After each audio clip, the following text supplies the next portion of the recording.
আসসালামু আলাইকুম ভিউয়ার্স। তো আজকে আমি পাঙ্গাস মাছ দিয়ে ফিশ ফ্রাই করেছি। খেতে কিন্তু ভালোই লেগেছে, উপরটা ক্রিস্পি হয়েছে আর ভিতরটা জুসি হয়েছিল। তো কথা না বাড়িয়ে চলো তোমাদের সাথে শেয়ার করি। তো এখানে পাঙ্গাস মাছের যে পিঠের অংশটা সেটা নিয়েছি, মাঝখানটা কাটাটা ফেলে আমি স্লাইস করে কেটে নিয়েছি। এবার এগুলোকে আমি একটু ম্যারিনেট করে নেব।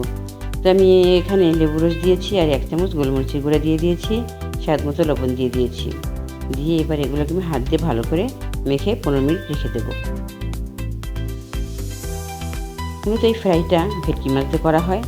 তো আমি তো বললাম ঘরে আমার যা ছিল তাই দিয়েই করেছি, তবে খেতে কিন্তু খারাপ হয়নি। এবার কিছু পেঁয়াজ কুচি করে নিচ্ছি।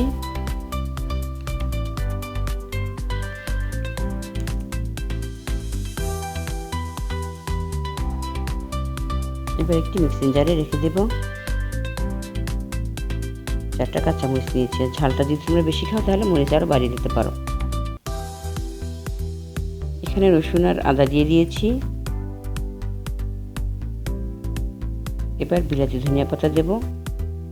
এখানে কিন্তু অন্য ধনিয়া পাতাটা ব্যবহার করা হয়, কিন্তু আমি এখানে ঘরে এটা ছিল এটাই দিয়েছি। তারপর গরম মশলা ও জিরার ফাঁকি দিয়ে দিলাম। লেবুর রস এবং 1 চামচ তেল দিয়ে দিচ্ছি।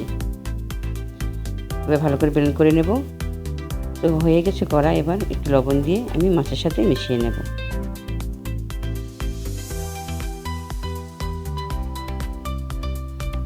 মাছের সাথে ভালো করে মেশাতে হবে।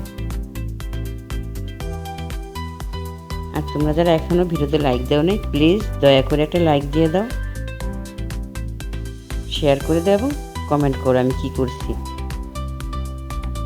আমার যদি ভুল হয়ে থাকে তোমরা বলে দাও, আর কোথা থেকে দেখছো একটু বলে দাও। এখানে আমি ময়দা এবং একটি ডিম মাছের উপরে দিয়ে মেখে দেব। তবে হ্যাঁ বন্ধুরা, আমি কিন্তু ভুল একটু করেছি। এই যে ডিম আর ময়দা দেখছো, এটা যখন মশলাটা ব্লেন্ড করেছিলাম তার সাথে মেশাতে হতো, সরি। এবার ভালো করে হাত দিয়ে মাখিয়ে নিতে হবে।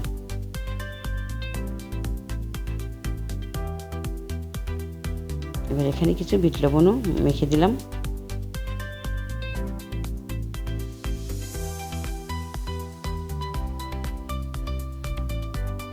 ভালো করে মাখানো হয়ে গেছে। এবার এগুলোকে আমি রেখে প্রায় ঘন্টা 1.5 মতো নর্মাল ফ্রিজে রেখে দেব। এবার অন্য একটি বলে আমি 2টো ডিম নিয়েছি।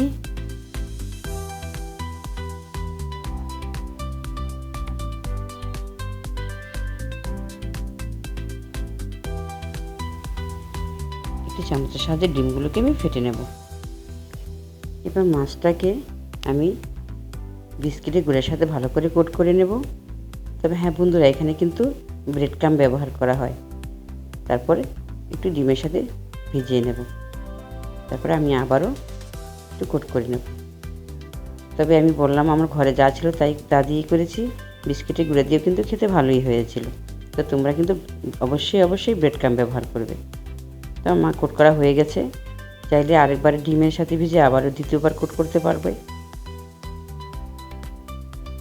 এবার আমি চুলায় প্যান বসিয়ে একটু কিছু তেল দিয়ে দিলাম পরিমাণ মতো। আর এইভাবে করে একটা নাইফের সাহায্যে সুন্দর করে চতুর্দিকে ফ্ল্যাট করে নেবে, দেখতে কিন্তু সুন্দর হবে। এবার তেলটা গরম হয়ে আসতে আমি মাছগুলো দিয়ে দেব। তো দেখো কত সুন্দর হয়েছে দেখতে, খেতে কিন্তু খুবই ভালো লেগেছিল। আর বিস্কিটের গুঁড়া দেওয়ার কারণে একটু মিষ্টি মিষ্টি লেগেছিল। আমার ভাজা প্রায় হয়ে গেছে। এমনি করে আমি সবগুলো মাছ ভেজে নেব। তোমরা সবাই ভালো থেকো, আমার জন্য দোয়া করো। আল্লাহ হাফেজ।